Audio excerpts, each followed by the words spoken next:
Primeiro eu quero fazer uma saudação especial aos ouvintes, a todos que acompanham a Acústica, em teu nome, em nome do Diego, falar que é importante esse espaço para que a gente possa explanar o que vem ocorrendo, porque isso vem muito ao encontro de tudo aquilo que nós já vemos ao longo dos anos solicitando, tanto do auxílio das forças, né, sejam elas policiais ou mesmo dos poderes legislativo, do executivo, o cuidado em relação às pautas das mulheres. Que essa foi uma violência misógina, sem dúvida alguma, a gente pode classificar desta forma, e lesbofóbica. Eu gostaria muito de estar vindo aqui com vocês para falar de projetos e coisas que a gente está construindo e efetivamente vem ao longo desses meses aí ampliando nessa Casa Legislativa. Mas, infelizmente, este rompante de ódio, todas essas violências que nesses últimos anos ganharam ainda mais eco, ganharam ainda mais força, elas agora se fazem uma constante.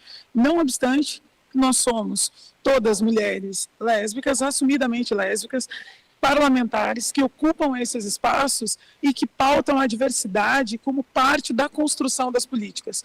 Então, esses últimos dias foram dias bem intensos, porque foram ameaças feitas por e-mails institucionais, e-mails de trabalho, e a gente até optou por não identificar, não trazer aí os elementos que foram colocados ali no e-mail, primeiro de tudo por respeito às famílias, a nós mesmas, né? Mas são e-mails extremamente agressivos, absurdamente fortes e que falam de correção. Entre outras coisas, é um estupro corretivo.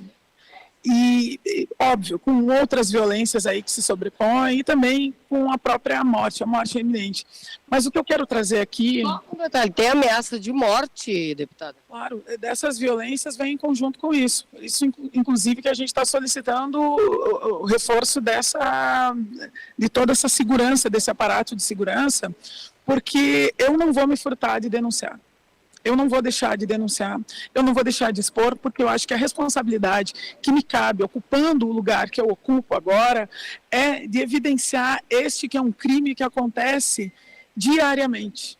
O estupro é uma constante na vida das mulheres, das meninas. A gente sempre fala que não se tem segurança quando é mulher. Não importa a idade, não importa a roupa, não importa o lugar onde tu anda.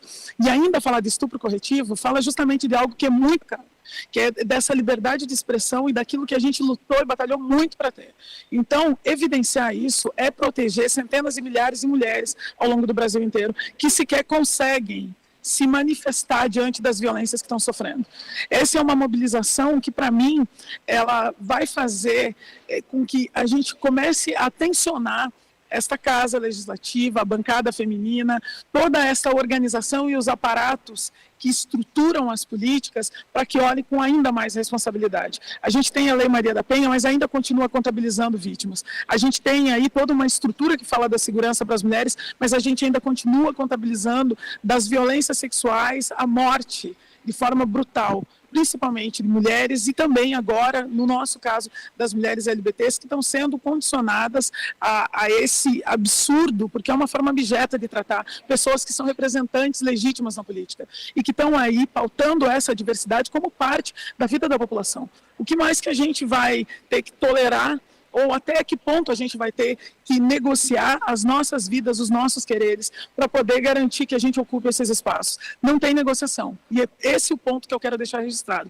Não tem negociação. Essa foi uma violência que, diante de muitas outras que eu recebi, foi uma das mais abjetas, assim, que identifica o fato de eu ter me posicionado ao longo da minha vida como uma mulher lésbica, e eu acho que precisa assumir, não existe erro, é isso que falei, inclusive num pronunciamento aqui naquela, não tem correção para onde não tem erro, assim como não tem cura para o que não é doença. Tempos atrás estavam tentando colocar esse absurdo como a cura gay, então a gente não vai tolerar e não vai negociar isso, e vai se posicionar e vai fazer isso de forma enfática, pela liberdade de expressão, mas também pela garantia da população LGBTQIA+, como um todo, mas principalmente das mulheres lésbicas. A gente continua olhando para toda essa população, que é uma população latente, ativa, atuante e agora presente na política, a nível nacional, em todas as esferas. A gente continua vendo que o Brasil é o país que mais mata a população LGBT. que mais tem a violação de direitos. É o país também que, ao mesmo tempo, concomitante, continua mais matando defensores de direitos humanos. E até onde a gente vai negociar isso? Pelo fato de não ter negociação, e já me encaminho para finalizar, é que a gente quer deixar evidente e tornar isso um grande ato a nível nacional, para dizer que nós não vamos nos intimidar, primeiramente isso, e vamos tensionar até o extremo, de todas as esferas, do Ministério da Justiça até a segurança pública dos municípios onde as vereadoras atuam, para que tenha a garantia da liberdade de expressão e para que a gente não venha a sofrer por se definir enquanto mulher lésbica e por atuar politicamente como esse corpo que é um corpo político e que se projeta cada vez mais forte, porque a sociedade está entendendo que essa diversidade é algo que constrói e não vai ter mais volta. A gente avança, a sociedade avança, mas esse é um dos momentos mais covardes que eu vejo, em que estes que se tomam da violência para poder tentar nos retirar desse processo político, se escondem atrás das telas. E aí já aproveito, se tu me permite, para falar da importância da gente regulamentar o projeto que fala das fake news aqui nessa casa, para que a gente possa ter aí cada vez mais possibilidade de rastrear de onde vêm essas covardias que estão atuando nas redes, nessa internet que não se consegue fazer a verificação e se ocupam desses espaços para poder ameaçar, para poder intimidar, para poder vir para cima de pessoas que estão construindo politicamente movimentos que são importantes para a emancipação do nosso povo brasileiro. Agora, deputada, a senhora falou exatamente, projeto PL dos fake news votar. Se nem isso se consegue aqui dentro da Câmara, que a gente sabe que é de um Congresso de maioria conservadora, como trabalhar para combater a violência, por exemplo, nesse caso da comunidade LGBT, dentro de um Congresso de maioria conservadora? O presidente da Câmara já sabe disso, enfim, há alguma... O que se pode fazer se, como a senhora mesmo acabou de falar, tocou no assunto do PL fake news, nem isso se consegue aprovar aqui, deputada? A gente está falando, o presidente da Câmara está passando aqui ao nosso lado. O presidente da Câmara já está sabendo, já está a par de todas as coisas, já encaminhou para o depósito todos os encaminhamentos legais. Via esta casa, a gente já tomou aí a liberdade de fazê-los e depois repassar para que ele também pudesse reforçar. E por que isso? Tem que ter uma garantia legal da segurança para poder manter a atuação parlamentar. Porque é isso. De fato, essas coisas todas vêm ocorrer para nos retirar dos nossos afazeres, para nos retirar das movimentações da rua, para nos retirar de toda essa atuação parlamentar que tem sido uma construção muito importante para o estado do Rio Grande do Sul, primeiramente, que é de onde eu venho, mas que tem refletido no Brasil inteiro. Então, fazer isso, Márcia, e olhando para esse PL, olhando para configuração desta casa, que de fato é uma casa conservadora, que de fato é uma casa que ainda não consegue, em sua maioria, e se estruturar com esse desejo, com esse anseio do povo que trouxe aí nesta retomada um governo mais progressista, nós compreendemos muito bem que vai ser um desafio gigante. Mas essa foi uma luta constante que nos trouxe até aqui, inclusive. E não vai ser justamente esse entrave que vai fazer com que a gente pare. O movimento de mulheres lutou até que conseguimos conquistar direitos e garantir que eles avançassem. O movimento LGBT da mesma forma. E agora, pela primeira vez, esta casa tem uma mulher lésbica que se assume e fala sobre isso. E eu sei que é um momento histórico que vai mobilizar esta base, que vai fazer com que nós tenhamos que debater questões que até então não eram debatidas. Porque a gente lembra muito bem, há anos atrás, quando Jean Willis chegou aqui. Foi um guerreiro incansável para sustentar essa pauta, único e solitário. Pois nós ampliamos isso e seguimos nesta mesma linha, nessa trincheira, da garantia dos direitos, da ampliação das possibilidades, mas principalmente da movimentação do nosso povo, para que entendam que a gente não pode negociar as nossas vidas. Isso é o que a gente tem de mais importante, é a nossa liberdade para atuar politicamente, mas também olhando para a realidade do povo. Porque é isso que nos constitui e que nos constrói para chegar até aqui. Fazer isso, obviamente, tem que debater as questões da segurança, todos os avanços, tem que falar sobre tudo isso.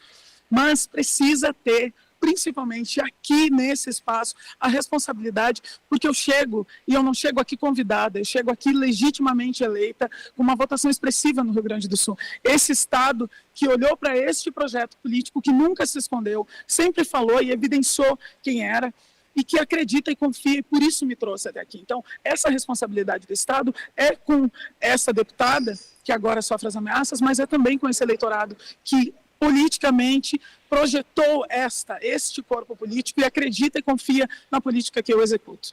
É justamente isso. Eu sei que a luta vai ser muito grande, mas nós já estamos organizando, e aproveito também para registrar aqui, que na próxima terça-feira vai ter a primeira sessão solene da visibilidade lésbica, porque é o dia da visibilidade lésbica, a primeira sessão solene aqui nessa casa. As deputadas... Como que a senhora convenceu o Arthur Lira para fazer essa sessão? Na verdade, eu acho que teve aí uma sensibilidade muito grande do presidente de compreender que mudou a configuração. E é isso. Se a gente abre para outras questões que, de fato, por vezes são consideradas como importantes, por identificarem uma determinada parcela da sociedade, pois essa sessão solene também é para isso. E agora nós vamos torná-la um grande ato, além da sessão solene, porque não dá para se negociar o fato dessas ameaças e no mês da visibilidade lésbica, é isso também que eu quero trazer aqui, no mês da visibilidade lésbica, no mês onde se tem os 10 dias de ativismo, onde se fala das mais diversas formas de inserção na educação, no mercado de trabalho, na cultura, nas artes como um todo, na música, na política, onde a gente está debatendo o nosso avanço, ter essa violência contra essas parlamentares, as quais eu me incluo, sem que a gente nos mobilize. Então, com exceção da Mônica Benício, que já tem uma atividade no Rio, e a gente conversou, ela já repassou, essa agenda já estava fechada lá, as demais estarão aqui, neste ato, para que além dessa sessão solene da visibilidade, a gente possa aí encaminhar com uma movimentação aqui em Brasília, junto aí do Ministério da Justiça e com os outros demais entes envolvidos, que podem estar pensando e pautando segurança, não só para a deputada federal, mas também para as vereadoras, principalmente, porque a gente sabe como são as estruturas dos municípios. O Ministério Público vai estar aqui, então, também na terça. A gente chamou todo mundo. A gente chamou todos os órgãos, todas as organizações, todos e todos, para que venham. E também, ainda estamos alinhando, mas possivelmente vai ter uma coletiva de imprensa, para que a gente possa falar sobre isso. Porque esse fato é um fato gravíssimo, que atenta contra a vida das mulheres. E eu já me encaminho aqui, Márcia, para finalizar, falando desse atentado à vida das mulheres lésbicas, lembrando de casos emblemáticos que nós temos, porque a gente não quer mais só a solidariedade, a gente quer ação efetiva e mudança nessa configuração que possa permitir que as nossas atuações não sejam pautas identitárias, não sejam vistas como pautas identitárias, elas sejam consideradas como parte da construção das políticas públicas nesse país, porque as mulheres lésbicas, elas existem, as suas famílias existem, elas estão aí atuantes nas mais diversas áreas e a gente não pode ignorar isso. Uma violência que é deflagrada contra os nossos corpos, onde a gente vai para cima mesmo, vai fazer com que seja ouvido em todos os cantos, é importante para que a gente reduza a possibilidade disso acontecer distante das grandes mídias, distante das grandes organizações, porque é isso, tem meninas nesse momento, enquanto a gente está falando aqui, nesses minutos em que a gente está debatendo, que estão sofrendo violência física, psicológica e principalmente sexual. Então, eu registro que não há cura para o que não é doença, assim como nós também não vamos aceitar falar de estupro corretivo para aquilo que não é erro, para onde definitivamente a gente sabe muito bem o porquê que luta, o porquê que se impõe dessa forma, o porquê que fala quem é, o porquê que politicamente se coloca dessa maneira, porque é para ampliar as possibilidades. Eu começo a entender cada vez mais a importância de me posicionar dessa forma, porque não é para mim, definitivamente é para um coletivo de mulheres e de uma população LGBTQIAP+, que sofre tanto, por escolher e por definir se posicionar dessa forma. A gente não está sendo invasivo com absolutamente nada, nós só estamos garantindo que direitos humanos, que são fundamentais, eles possam estar aí pautando e priorizando corpos da diversidade que compõem e constroem esse Brasil. Deputada, muito obrigada. A senhora estava na reunião, como a gente falou, né, como a gente disse aqui no início, Diego, a deputada saiu da reunião de líderes, até que o Arthur Lira acabou de passar aqui, que a reunião acabou. Obrigada por nos receber mais uma vez, deputada. A gente vai acompanhar a sessão Então, na próxima terça-feira, a Acústica vai acompanhar. Obrigada por nos atender mais uma vez. Sempre um prazer e à disposição, e espero que os nossos próximos encontros sejam para estar pautando aí os projetos que a gente está avançando aqui nessa casa, que vão impactar, sem dúvida alguma, no desenvolvimento não só do Rio Grande do Sul, mas também do Brasil inteiro, para além de todo esse absurdo que é essas violências que acabam nos retirando, inclusive, da nossa atuação e efetivo. E eu quero, de coração, agradecer a todos vocês da Acústica, que sempre, de forma muito acolhedora e muito atentos estão a todos os movimentos que nós estamos promovendo aqui nessa casa e também no Estado. Muito obrigada e fico à disposição.